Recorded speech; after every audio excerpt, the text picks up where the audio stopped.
होगा उतना ही यूज करेंगे, 1 पैसे का इंपोर्ट नहीं करेंगे। क्या आप खुद भी प्रधानमंत्री पद के उम्मीदवार हैं? इस एजेंडा को लागू करने के लिए कभी अवसर आया तो? देखिए, मैं उम्मीदवार नहीं हूं, मैं उम्मीदवार बनना नहीं चाहता हूं। मैंने अपने जीवन के, मेरा एक एक्सीडेंट हुआ था तब से तय किया कि 25 साल मैं देश के लिए, गरीब व्यक्ति के लिए दूंगा। और भारतीय जनता पार्टी का विचार और जिस विचारों से मुझे प्रेरणा मिली वो राष्ट्रीय स्वयंसेवक संघ और विद्यार्थी परिषद के विचारों से मेरा विश्वास है कि अगर हम काम करेंगे तो हम देश के भविष्य को, देश के तकदीर को बदल सकते हैं। एक कंट्राडिक्शन आपके पॉलिटिकल कैरियर में देखने को मिल रहा है कि आप 500 करोड़ का एक कारोबार को, एक इंडस्ट्री को हेड कर रहे हैं और एक तरफ आप राजनीति कर रहे हैं और विकास की बात कर रहे हैं। कहीं आप एम्बेरस फील नहीं करते? कुछ लोग आपको एम्बेरस करने की कोशिश नहीं करते? बहुत अच्छा सवाल पूछा आपने, मुझे अनुमति दी है बताने के लिए। मैं इंडस्ट्रियलिस्ट नहीं हूँ, कारपोरेट नहीं हूँ। पहली बात, मैंने कोऑपरेटिव में काम शुरू किया, डिपार्टमेंटल स्टोर शुरू किया एक, उसकी लेन है, उसका 50 करोड़ का टर्नओवर होता है। उसमें कोऑपरेटिव में उसके 8000 लोग मेंबर हैं पूर्ति के नाम से, उसकी अब 7 ब्रांचेस हैं। फिर मैंने एक पीवीसी पाइप की फैक्ट्री चलाई थी कोऑपरेटिव में, वो जम नहीं पाई, वो बंद पड़ी। फिर उसके बाद में हमने कोऑपरेटिव में ध्यान में आया कि सरकार इंटरफेयर करती है। फिर हमने लोगों से सबसे मिलाकर शेयर इकट्ठा करके एक शुगर फैक्ट्री लगाने की कोशिश की। अब हमारी 3 शुगर फैक्ट्री हो गई।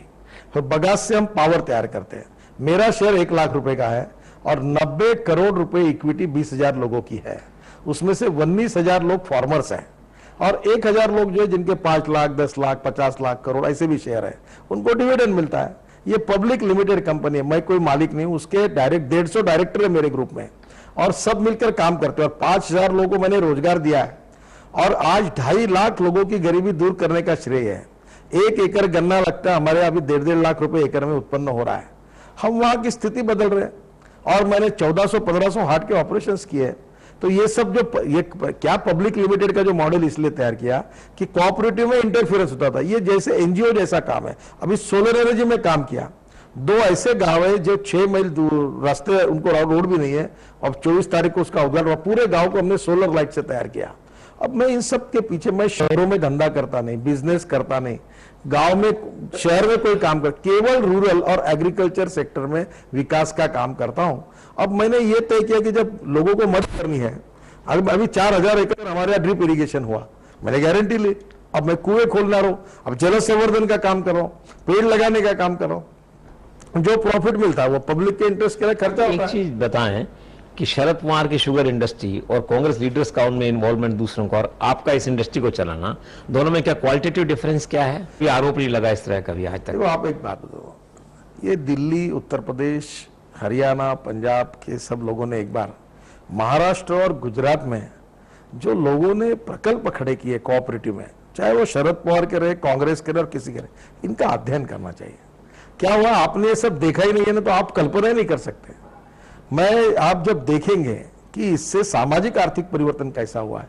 4000 एकड़ जो जानवर आकर क्रॉप खराब करते थे, उसकी गारंटी मैंने ली और उनको सोलर फेंसिंग करा के दिया। अब मैं इस बार 2.25 करोड़ का एक बंधारा बना रहा हूं, जिससे 4 गांवों को पीने का पानी मिलेगा और 450 हेक्टेयर जमीन पानी के नीचे आएगी।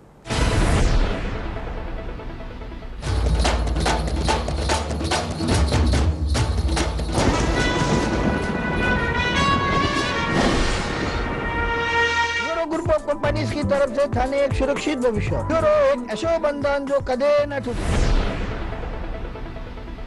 तो ये जो वन मैन आर्मी की तरह आप काम कर रहे हैं डेवलपमेंट के लिए, मैं आपको इसमें बीजेपी के इतना समय कैसे निकालते हैं आप? राजनीति भी करते हैं दिल्ली में, इंडिविजुअल भी करते हैं, अपना कारोबार भी चलाते हैं, टूर भी करते हैं। सर, मेरा कोई कारोबार नहीं है, मेरा अपना खुद का व्यवसाय है, उसमें मैं अपना अच्छी तरह से कमाता हूँ। मुझे कोई राजनीति में कमाने की जरूरत नहीं। तो समय कैसे, टाइम मैनेजमेंट कैसे? मेरा पैशन है सर, जो संवेदनशीलता है कि वो गरीबों के आंखों के अश्रु में कैसे कम करूं, जो भूखे कंगाल हैं उनको मैं रोजी रोटी कैसे दूं, जो किसान आत्महत्या करा हुआ आत्महत्या कैसे रोक सकता हूं। मैं आत्महत्या क्षेत्र में मैंने 600 हमने आत्महत्या किए हुए किसानों के बच्चों को और पत्नियों को दत्तक लिया है 5 साल के लिए। उसके लिए हमने सब उनको मदद कर रहे हैं और इसका मुझे क्रेडिट नहीं चाहिए, मैं इसको पॉलिटिकलाइज नहीं करना चाहता हूं। मैं ये मानता हूं कि राजनीतिक कार्यकर्ता ये सामाजिक कार्यकर्ता है। अगर पैर को अगर पत्थर चुभता है तो वेदना दिमाग में होती है। क्या समाज का ये दुख देखकर आपको वेदना नहीं होती? मैं चाहता हूं, मैं ऐसा व्यक्ति हूं कि मेरे घर में जो काम करने वाले कर्मचारी है, मैंने घर के सामने एक मकान खरीद किया और वहां फ्लैट बनाया भी, और मैंने मेरे ड्राइवर से लेकर सबको वहां घर दिलाया।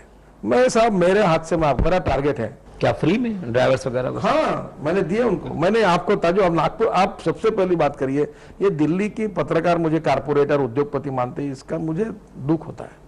मैंने अभी 1000 मकान बना रहा हूं, कैन यू इमेजिन? देखिए, मैं ये मानता हूं कि राजनीति में ये जो चल रहा है ना, मैं, मेरा बेटा, मेरी पत्नी, मेरा भाई, मेरा चाचा, ये काय की पार्टी? डेमोक्रेटिक पार्टी है? ये तो पॉलिटिकल पार्टी है, दुकानदारी है। ये किराने के दुकान है। बात करते समाजवाद और धर्म, ये सब जोगमाजी है। आपकी पार्टी नहीं कुछ? देखो, हमारे पार्टी में तो प्रेरणा मिली हमको काम करने की, क्योंकि दीनदयाल उपाध्याय जी ने अपने जीवन गरीब व्यक्ति के लिए दिया। अटल बिहारी वाजपेयी ने देशभक्ति की भावना से अपने जीवन को देश के लिए दिया है। श्यामा प्रसाद मुखर्जी ने अपना मंत्री पद छोड़ दिया और उन्होंने कश्मीर के लिए अपना बलिदान किया है। ये विरासत हमको मिली है। वाराणसी में सुना बहुत अच्छी पब्लिक रैली की, क्या लगता है उत्तर प्रदेश में अगली बार आप सरकार बनाने की स्थिति में फिर से होंगे? क्या एजेंडा है आपका वहां इस बार चुनाव देखिए, में?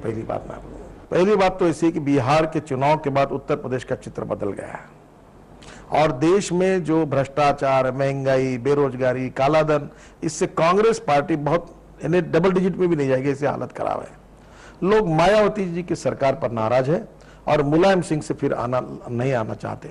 ऐसी स्थिति में भारतीय जनता पार्टी के सिवा कोई विकल्प नहीं है और बड़े प्रमाण पर हमारा पुराना जो सपोर्टर था हमारे साथ जुड़ रहा है। हम भी सब लोगों को साथ में ले रहे हैं। और मैं आपको एक बात बताता हूं, आप ये बात समझ लीजिए, बिहार बदल गया। इतना जातिवाद बिहार में चलता था, पर नीतीश कुमार जी और सुशील मोदी के नेतृत्व में हमारे एनडीए के शासन ने जो सुंदर काम किया, रोड बनाए, बिजली, रोजगार, सब तरह स्वच्छ प्रशासन, भ्रष्टाचार मुक्त राज्य बनाने की कोशिश कर रहे, उसका परिणाम ये हुआ कि लोगों ने जात, पंथ, धर्म, भाषा का विचार न करते हुए मतदान किया है। बिहार में मुझे पिछली बार जब मैं पटना गया तो कहा कि आपने सर्वे किया था बिहार के बारे में, वो 100% करेक्ट निकला सीटों के आकलन के बारे में। क्या सही है? बिल्कुल सही है। तो क्या आधार था सर्वे करने का? ऐसा सब सब बातें सीक्रेट्स में ओपन नहीं करूंगा, पर मैं आपको एक बात बताता हूं। मैंने कार्यकर्ताओं को, अगर दिल्ली मत आइए, किसी के कटआउट मत लगाइए, किसी के घर में गणेश परिक्रमा मत करिए, तुम जिस गांव में रहते हो उस गांव में ईमानदारी से लोगों की सेवा करिए। उनके खिलाफ अन्याय होता है तो उसके लिए संघर्ष करिए, पार्टी का संगठन बढ़ाइए, काम करिए।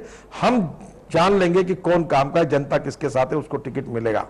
किसी नेता के कहने पर टिकट नहीं मिलेगा। तो अब उत्तर प्रदेश में क्या कोई सर्वे है आपका? ऐसा है करने जा रहे हैं? 5-5 सर्वे कराए उत्तर हर प्रदेश महीने में होते हैं। हाँ, और मेरे को हर जिले में क्या चल रहा है, गुटबाजी भी क्या है, कौन क्या चाहता है, सब जानकारियां है। देखिए, इंफॉर्मेशन अगर नहीं होगा, आपका इंटेलिजेंस स्ट्रांग नहीं होगा, तो आप निर्णय नहीं कर सकोगे।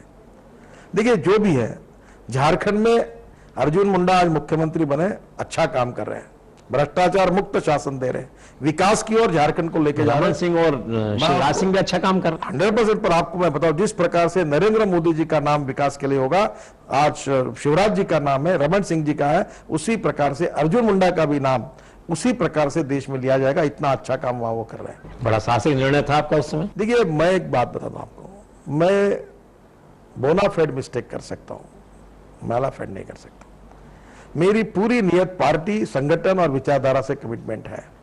मेरे से गलती हो सकती है, पर मैं किसी के कहने पर कोई गलत काम उसमें भी कहा था कि कॉर्पोरेट लॉबीज का काफी दबाव था सभी दलों पे कि सरकार बने किसी तरह। साहब, इसमें धमक होगी तो एक आदमी बोल दे किसका नाम है। कभी कभी मुझे मीडिया में भी, देखो आपको एक बताऊं, मैं चाहता हूं ये कानून बनना चाहिए जिस प्रकार से है ना, तो ये मीडिया के लिए भी कानून बनना चाहिए। आपको क्या लगता है, दूसरा का चरित्र यानी क्या बाजार के दुकान में रखा हुआ है? अगर ये बोलने वाले लोग हैं तो उनमें हिम्मत है तो नाम क्यों नहीं लिखते? पब्लिकली लिखना चाहिए। झूठी बातें लिखना, दिखाना, ये बात गलत है और मैं चाहता हूं इसके लिए कानून बनना चाहिए। और जो झूठी बात करता है उसको भी जेल की सजा होनी चाहिए, उसको हथकड़ा डाल के भेजना चाहिए। आपके बारे में, किसी के बारे में प्रूफ हो, तथ्य हो, लिखो। कोई संबंध नहीं था। वो तो 4 महीने से मेरे पीछे बार बार पड़े थे, सरकार बनाओ, हम नहीं बना रहे थे। उसमें कारपोरेट की जरूरत क्या है? तो अब यूपी में क्या चुनाव अकेले लड़ने जा रहे हैं या किसी के साथ गठबंधन? देखो, यूपी में हम किसी के साथ गठबंधन नहीं करेंगे। वो अजीत सिंह जी के साथ हमने किया था। हमको बिकाऊ माल नहीं चलता, हमको टिकाऊ माल चलता है। यूपी में भारतीय जनता पार्टी अपनी ताकत पर खड़ी रहेगी और लोगों को कहेंगे कि देखो, हमने राम मंदिर के लिए संघर्ष किया था, सबके सहयोग से राम मंदिर का निर्माण होगा।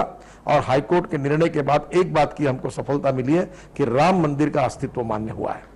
अब सभी धर्मियों के साथ, मुस्लिम समाज के साथ भी हम अपील करेंगे, सबके सहयोग से हम वहां मंदिर बनाएंगे और पंचक्रोशी के बाजू में जाकर उनको मस्जिद भी बनाने का कोई वो भी बनाए, उसको भी सहयोग करेंगे और इस प्रकरण को समाप्त करेंगे। अब राम मंदिर से हम राम राज्य की ओर चले। उत्तर प्रदेश की जनता भूखी है, कंगाल है, गरीब है, किसानों को खेत को पानी नहीं है, युवाओं को रोजगार नहीं है, बिजली मिलती नहीं है, और इधर मुख्यमंत्री अपनी प्रतिमाएं करोड़ों रुपए खर्चा करके खड़ी कर रही है। आगरा के पास आलू रास्ते पर फेंकने की नौबत है क्या? 50-100 कोल्ड स्टोरेज 1-1 लाख टन के बन नहीं सकते। किसान बर्बाद हो रहा, 58,000 करोड़ का अनाज सड़ता है। मैं आपको बताना चाहता हूं, जातीयवाद की राजनीति ने बिहार का सत्यानाश किया। जातीयवाद की राजनीति ने बिहार को इस प्रकार की हालत बना दी कि लोग बर्बाद हो गए। अब बिहार की जनता को समझ में आया कि जातीयवाद की राजनीति नहीं, विकास की राजनीति चाहिए। अब उत्तर प्रदेश की जनता को भी समझ में आया कि ये मुलायम सिंह और मायावती जी की राजनीति है, सांप्रदायिकता की और जातीयवाद की राजनीति है। इनको खुद को सत्ता चाहिए बस।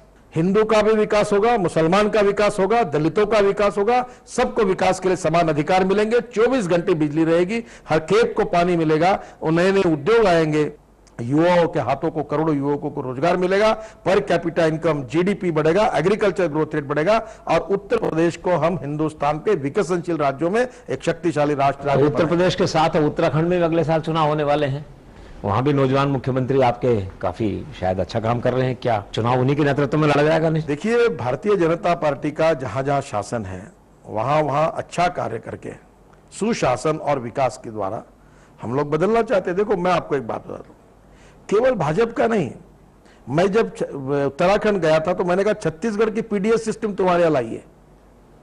उधर बद्रीनाथ केदारनाथ के लिए मैंने कहा कि पब्लिक प्राइवेट सेक्टर को इन्वॉल्व करके टूरिज्म डेवलप करिए। एक टूरिस्ट आता है तो 86 लोगों को एम्प्लॉयमेंट मिलता है।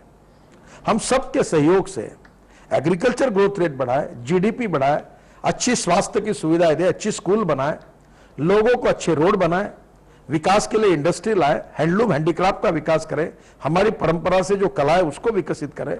हम देश को बदल सकते हैं साहब। एक चीज और बताएं नितिन जी, पार्टी प्रेसिडेंट के नाते जो बिक्रिंग्स हैं पार्टी में, या जो मतभेद हैं, गुटबाजी दिल्ली में भी, राज्यों में भी है, जैसे राजस्थान की बात आती है, दिल्ली की बात आती है, इसके लिए क्या कर रहे हैं आप? जयपुर भी आप आ रहे हैं शायद 2-3 मई को। देखिए, पहली बात तो ऐसी है, हम एक राजनीतिक पार्टी है और डेमोक्रेटिक पार्टी है।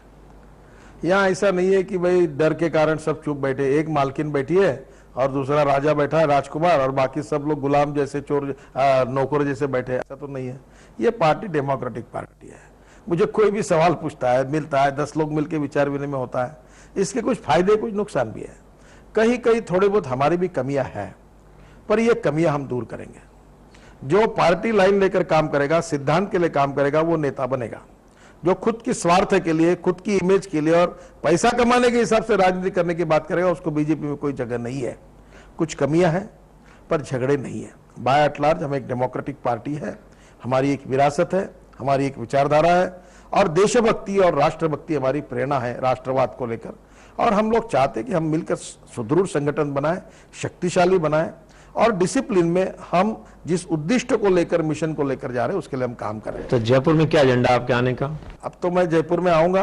पार्टी की डिसिप्लिन वहां थोड़ा सा मतभिन्नता थी, पर अब काफी बातें दूर हो गई है, और मेरा विश्वास है कि आप कभी भी राजस्थान में चुनाव होता है तो बीजेपी लोकसभा और विधानसभा में थम्पिंग मेजोरिटी में आ सकती है, इतनी अच्छी स्थिति है, और सब मिलकर हम काम करेंगे। छोटी बहुत बातें होगी तो उनको साथ बिठाकर मैं मिटाऊंगा, और मेरा विश्वास है कि आने वाले समय में राजस्थान में भारतीय जनता पार्टी बहुत शक्तिशाली और ताकतवान रहेगी। बहुत बहुत धन्यवाद नितिन जी, आपने हमारे सवालों के जवाब दिए दर्शकों के लिए।